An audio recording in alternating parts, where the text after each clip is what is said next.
What is going on, guys? Jack here, and welcome to episode 3 of Avoiding the Drop, here with Crystal Palace.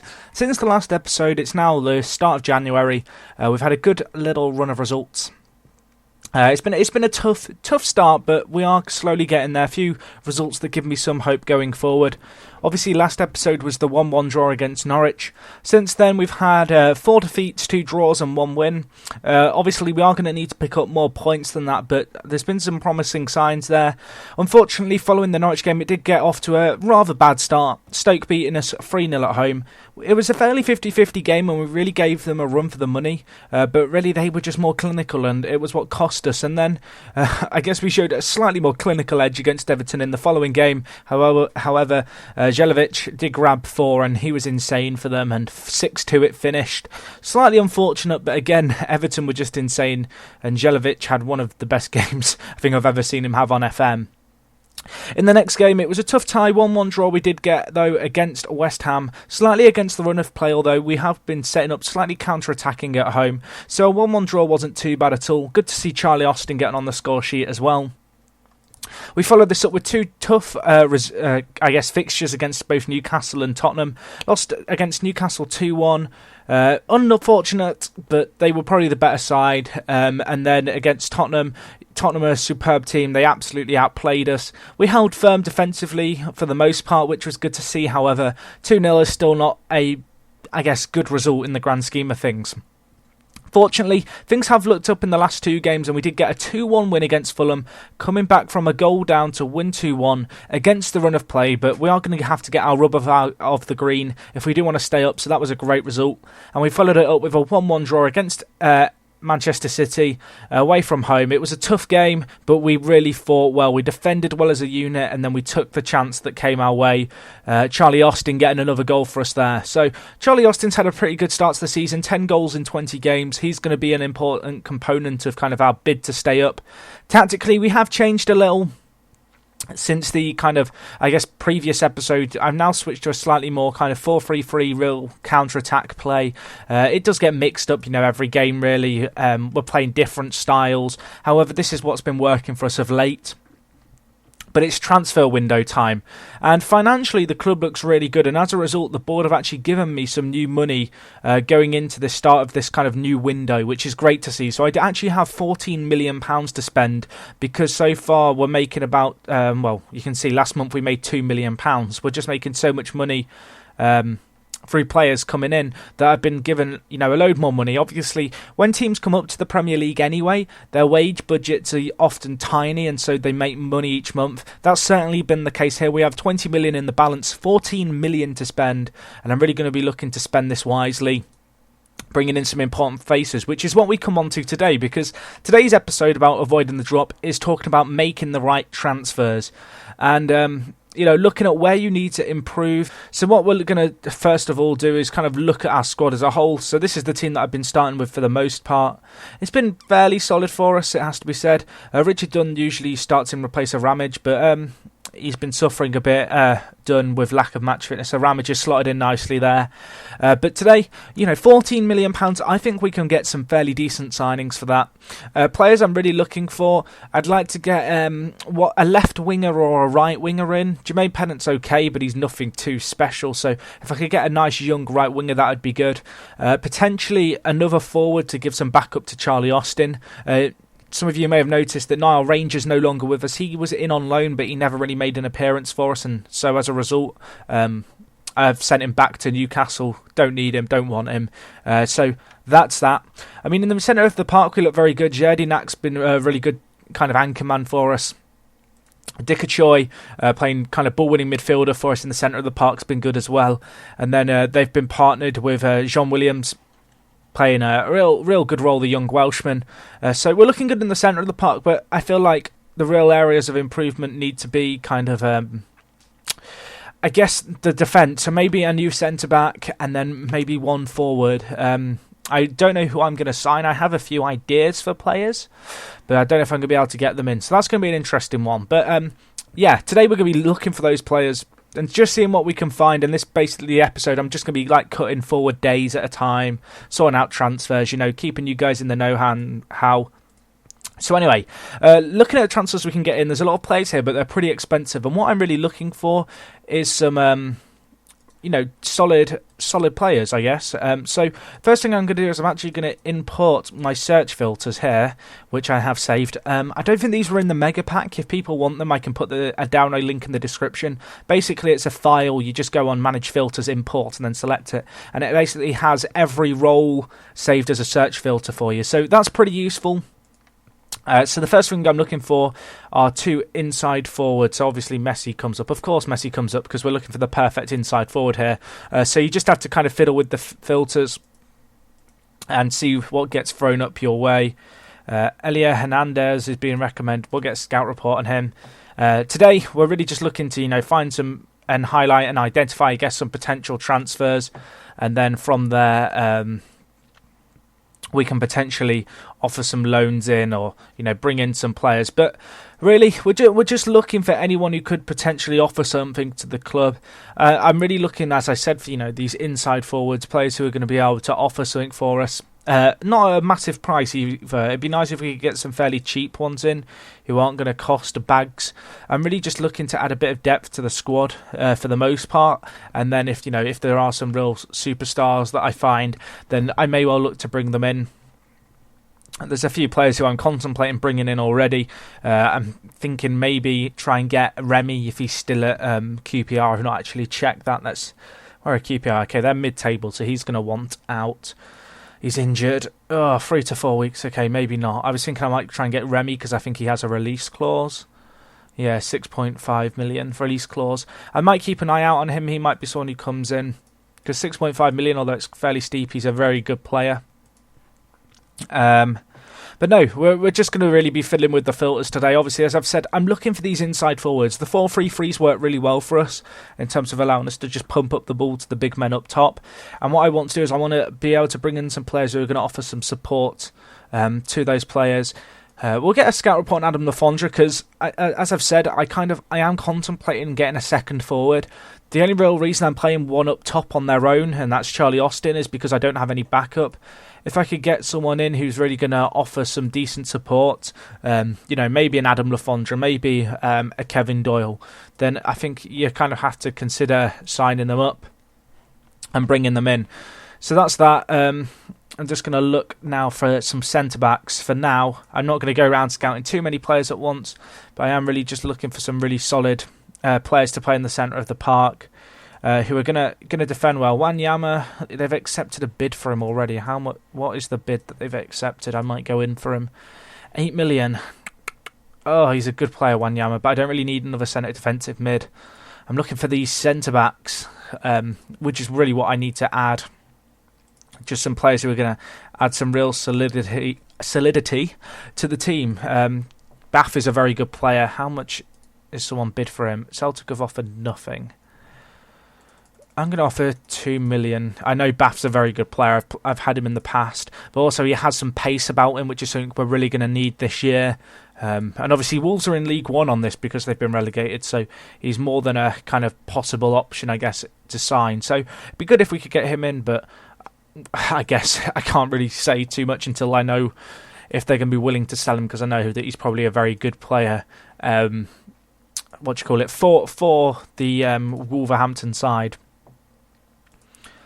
It's tricky, because I don't want to spend loads of money on every player, especially since I guess 14 million's a lot, but I'd love to be able to add a lot of strength rather than just kind of one-off players here, there and everywhere kind of thing.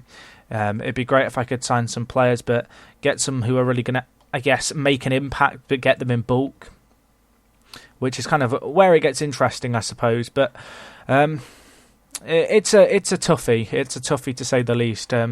Making sure you've got this kind of balance of youth and experience in the squad. We've been defending really well as a team, which is good. Owen Hargreaves available as a free agent. Oh, he's terrible. I'm sorry, Owen. You're just not the player you used to be. I'm going to see what forwards there are. I mean, this is the thing. I think I did a video all about this already, kind of finding the best players. But really, I like to look at my squad and go, right, what shape would I like to play? And then from there, that kind of, I guess, decides for me kind of who I'm going to sign. If I want to play with that extra forward, then I guess I'll sign the extra forward kind of thing. It's when you come to signing players, people often make the mistake of like looking at unrealistic transfers and going, "Oh, this guy's a god, and he's quite expensive, but he's a one-off transfer, and I can afford him." For me, you've got to be shrewd with your money. I mean, there are times where you do have to take the big punts on and spend big money on players, and I've done that in the past for certain. Look at players like Bockow in the FC United of Manchester save of mine. But at the same time, you've got to be realistic about it all, and I'm going to make a cheeky bid for Fierro. Why not? Carlos Fierro. If you can get this guy, I can't rant about that guy enough. He's absolute class act.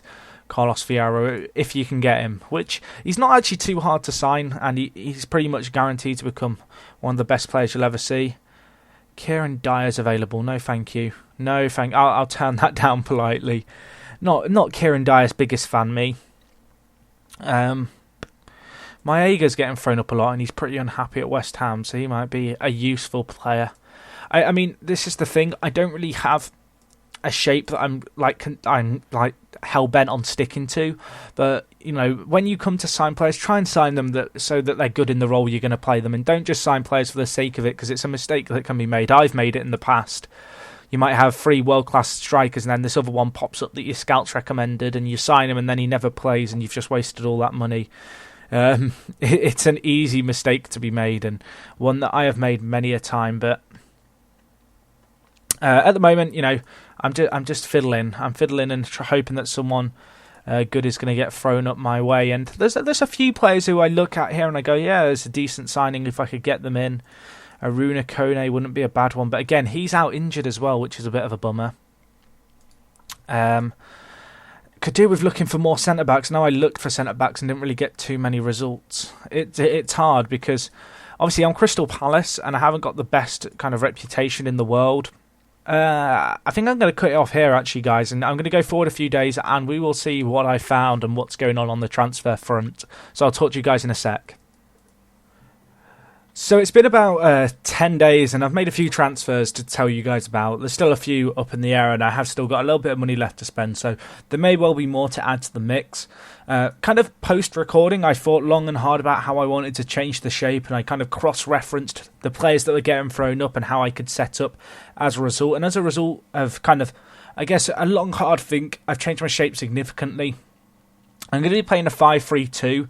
My plan in the future is, though, to have Parr and Pansel play further up. But for now, they're just going to play slightly deeper wing-backs because they're not natural wing-backs just yet, although they are well on the way to becoming them. And also, as a result, I've trained and I've brought in a few new faces. So we'll come on to the transfer front. I'll talk about these transfers, why I've made them, what I've done with them. Obviously, a few of these transfers were done before I was here.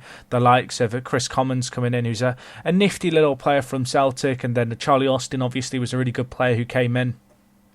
But, I've come in and I've tried to make my own stamp on the team. So far, 3 transfers to tell you about, and a 4th that should be going through soonish.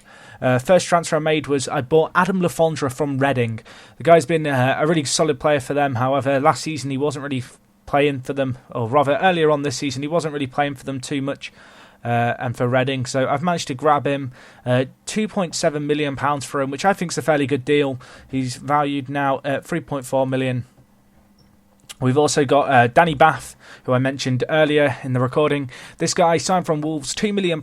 He is a class little centre-back. This guy, superb pace, something that we've lacked in the centre of the park, and just really good in the air as well. Good centre-back, young and English, all massive plus points. And then the final signing to certainly go through is Derek Boyata, coming in from Manchester City for, I think, £1.4 million, which is a really good signing. He's a nifty little centre-back. He's always come good on my saves in the past. He's got a little bit of pace as well. That's one thing I really like in my defenders, is to have the base and the balance of pace and, I guess, aerial ability. And that's something that I've now injected into this side. So looking at how we line up, we've got Lafondra playing up top here.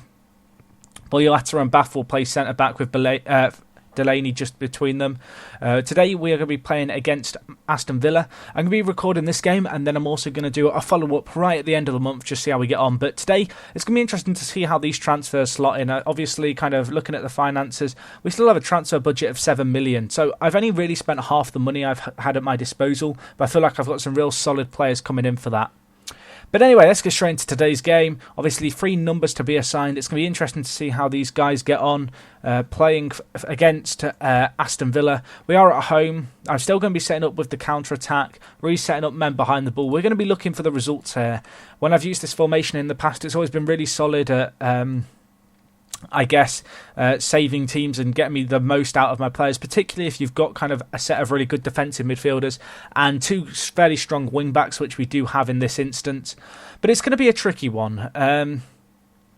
Obviously, the board want me to play attacking football. It's something that I've tried to do, and it really hasn't worked for me. And since switching to the counter, we have played a lot better. And I mean, at the moment, we've got a chance here from a set piece. Ball's in. Boyata buries that. The Belgian scores on his debut. That's a great little goal for him. First goal of the game. Looking at it slightly against the run of play, Aston Villa have been the more attacking of the 2 sides, but we do take a lead, and now they've got a chance here. Given up. It's going to be interesting to see how quickly our centre-backs can gel. Obviously, it's kind of a new partnership and a new trio playing there, and it's not our usual shape, so it's going to be tough. And Bon Lahore finds the space and buries it to make it 1-1, right on cue, as I mentioned that. It is tough, it is hard, really, to play against these kind of sides, just because they are so good. It's a tricky one, you know. I'm going to tell the guys I'm pleased with the performance. I want you to make a difference. I'm looking for our players to really, do something good. I mean, the whole partnership of Lafondra and Charlie Austin's going to be a big one up top, and one that we need to come good at the right time for us. We are at home here to Villa, so I'd hope that we could get the win and Lafondra's through. Can he take the chance? He can't. Good tackle. And we need to defend. We need to defend, but at the same time, I feel like this is the kind of game we should be winning at home. There's a chance here. Ball whipped in. Ben cleared away, but we need to deal with the second ball here. Villa having a good spell of the ball here. Pansel gives up the ball. Ben hits the post. Clear it. That'll do. Just about. Oh, blimey. I'll tell you what, I'm going to mix up the tactics a little, actually, going into the second half. I'm going to switch to a slightly more attacking shape, throw a few more men forward. Let's try and take the game to in the second half. Obviously, we are the underdogs, but at the same time, I feel like we have enough going forward that if we can just kind of, push up a little bit more rather than sitting back on the counter, maybe we can grab a goal. Maybe we can just kind of take the game to them, I guess. But we have got the ball here. Dicker Choi bringing it forward.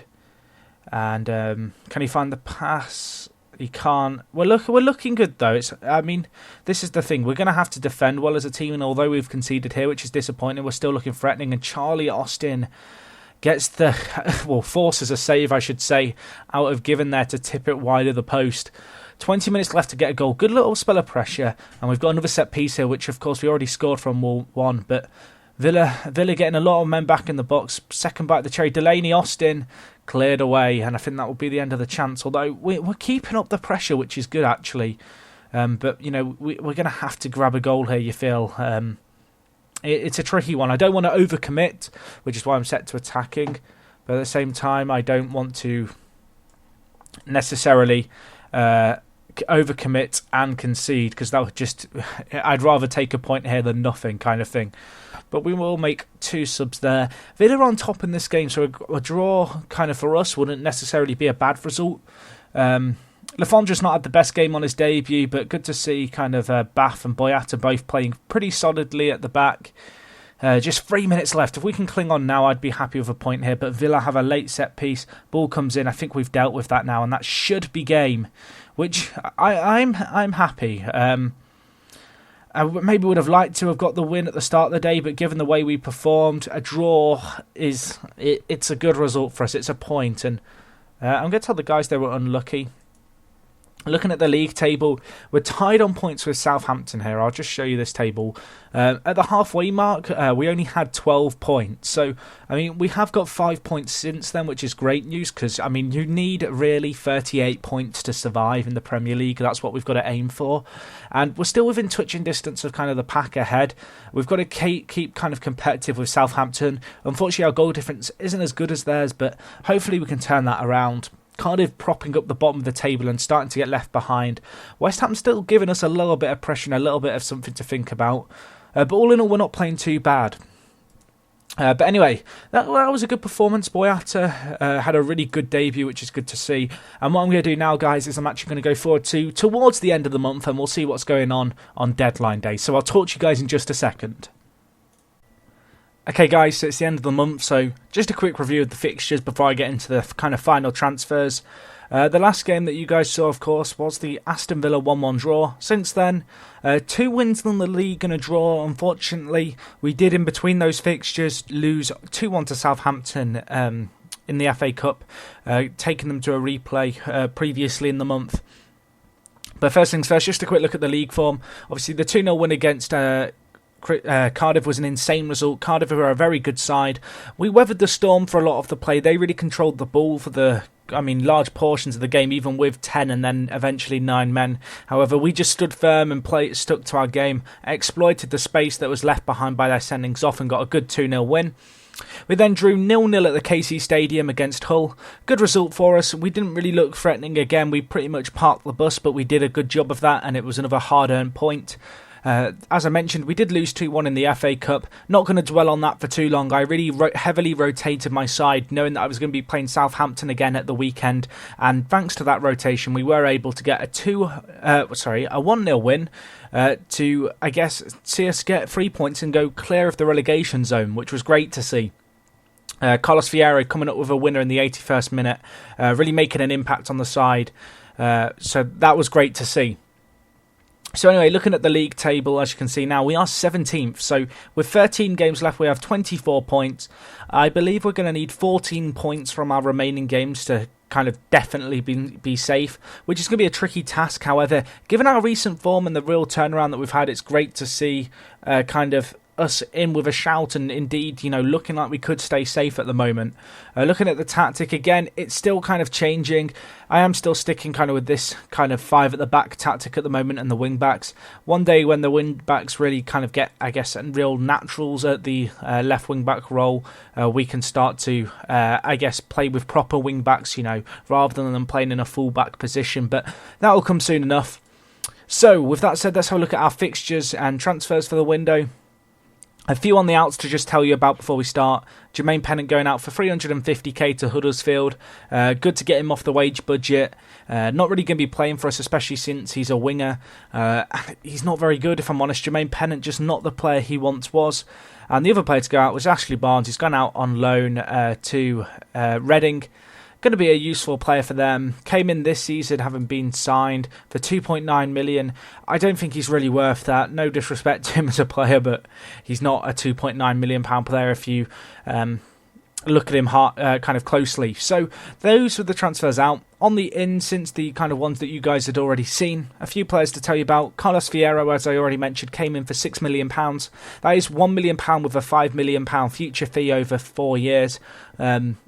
An investment for the club, not too much, I guess, to be expected of him immediately. However, so far he's played a few games for us, 3 appearances, 1 goal. Good to see him getting off with a goal, and obviously getting that goal that really did make a big difference for us in the game against Southampton previously. Then 2 more strikers to tell you about, and these are kind of odd ones, but I will explain why I've brought in these strikers.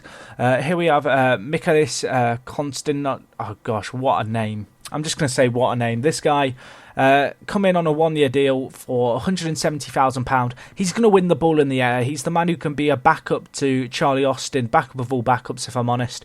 Low wage, lowerish value, not paid a lot for him, and he's going to be here just as a real last-ditch backup to Austin. And the reason for that being is I don't really have any other strikers with real aerial ability. And the final transfer to come in was Colin Kazim Richards, obviously former former Brighton player, former Sheffield United player when they were in the Premier League. He's been lurking in the Turkish leagues for a number of years. He's come for us to £2.5 million, which I feel like that's a pretty decent signing. He's very flexible. I'm training him to play centre mid at the moment. I think he can play quite nicely as a box-to-box. Not got the best defensive stats, but he's the kind of player who's going to do a lot of running for you and really put in his shift for the team, which is good to see. So looking at our squad now as a result of those changes, we look fairly strong. It has to be said, we look like a very good side. We've improved a lot. I've added a lot of kind of extra strength to the side.